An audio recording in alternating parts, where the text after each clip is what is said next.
the issue instead.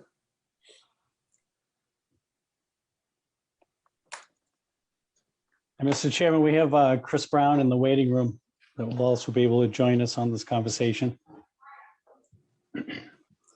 Okay.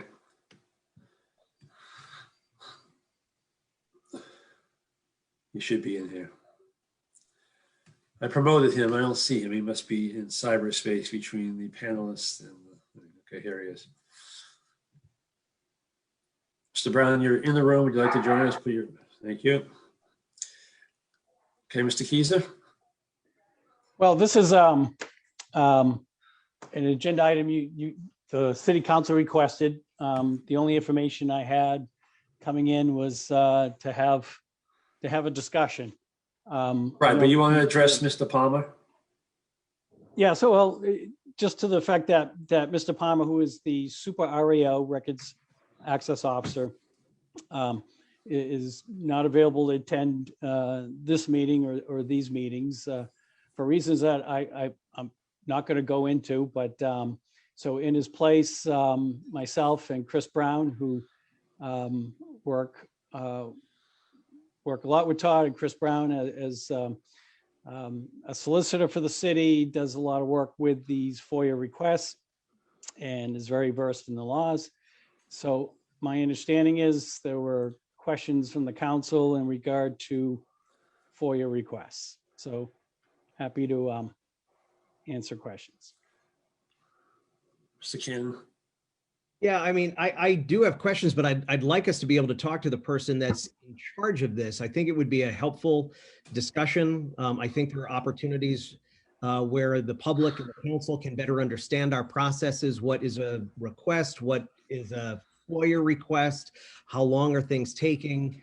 And I think the only way to do that is, and to do it transparently, and in the interest of full public disclosure, is to have that conversation with the person in charge of that and the person administrating that. So I think it might be a good idea. Why don't we, Mr. Chair, I'd like to make a motion that we invite Mr. Palmer to the next meeting of the City Council in accordance with Article 2, Section 7B rather, of the Framingham Home Rule Charter, so we can have a conversation about our public records practices and ways we serve the public in the fulfillment. Second for that.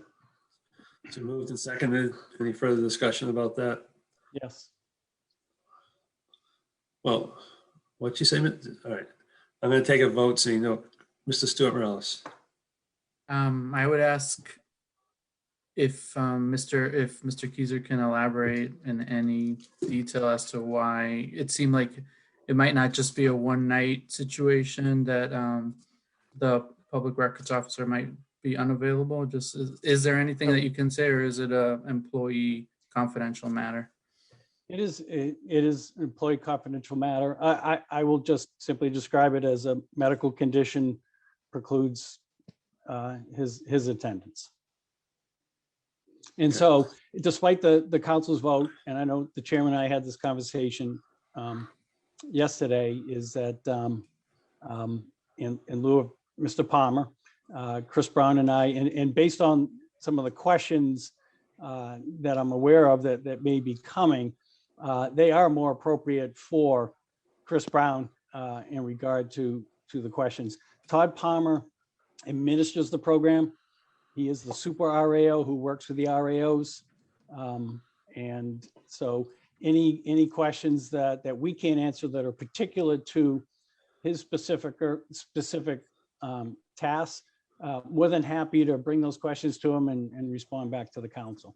But my understanding, most of the questions we will be able Mr. to. Cannon. Yeah, why don't I amend I didn't realize that the Super RAO was out on medical leave. That's perfectly reasonable. He's not out on medical leave. So I guess I'm puzzled that if he's able to. So that's as far as I'm going to go on the conversation. Again, the chairman and I had the conversation about. Mr. Keyser, I'm not asking you to continue in the conversation, but it's puzzling that the Super RAO is working but isn't available to comply with the charter. Regardless, I'm happy to change my motion and in place of the Super RAO, replace the super REO with the mayor to have this conversation, because public records law is an extraordinarily important part of municipal government function. And I think there are ways we can improve. I think there are ways we can learn from the school department and how they do their process. Maybe we need a task force or a working group to look at our practices, but it's a serious discussion.